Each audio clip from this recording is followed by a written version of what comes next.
It's 3 p.m. in Abington, and as school lets out, these guys are just getting started. Right now we are in the Abington Cam studio. It is located in the high school, so it's super easy for us to, get out of school, come right down.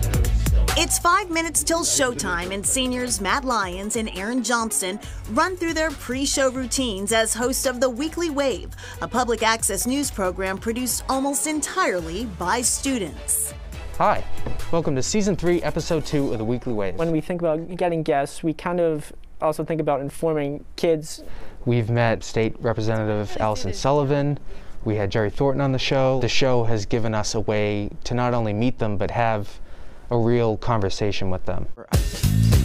Along with informing the student body, Matt and Aaron entertain the pre-COVID audience with more lighthearted fare that range from blind taste tests to student talent competitions. Behind the scenes, classmate Derek Terrell faithfully switches cameras and handles the technical side. This is huge for me because I want to go into film production for a career and in the future. So for me to have the studio, amazing equipment, and such great friends to do a show with, it has meant the world to me. Derek has also enjoyed a bird's eye view of the show's evolution. There was definitely a learning curve. If at first you don't succeed, no, that sounds mean. No. Try. Wow. And this week we're talking about Try again. But they've hit their stride just in time to support fellow students and a town hit hard by the pandemic. I definitely feel like it's been a platform for me to be heard. I wanted to have an audience, whether it be 20 people or 200 people, and have people that every week look forward to seeing each episode of The Weekly Wave.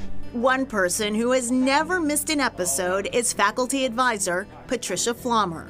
The Weekly Wave is a program that Matt and Aaron Johnson came up with. That was students coming to me with glee and saying, can we do this? And me being able to say, sure. It's just great. Flommer has been a strong advocate for the show, though her fingerprints are more clearly visible on the school's award-winning digital newspaper, the Green Wave Gazette. There was no student newspaper at Abington High School when I came, and a student actually went to school committee to propose that there should be. Flommer started a project called Students' Right to be Heard and took on the cause of forming a school newspaper so her students would have a place to publish their work. It's frightening when you're young to have the confidence to speak in your own voice. It's like, this is my heart on paper.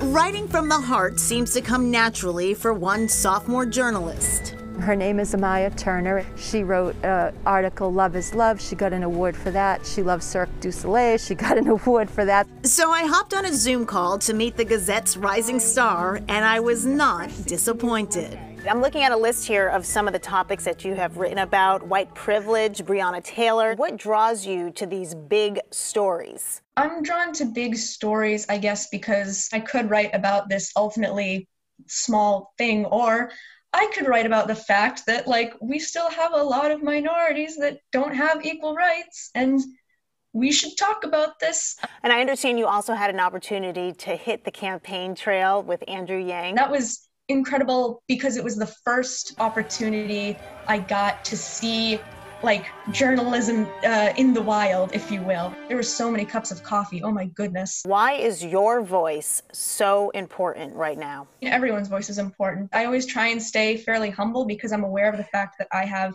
an enormous amount of privilege. There are many topics where I write about them because there's not other people doing it, and we all should be talking about it. Are you sure you're 16?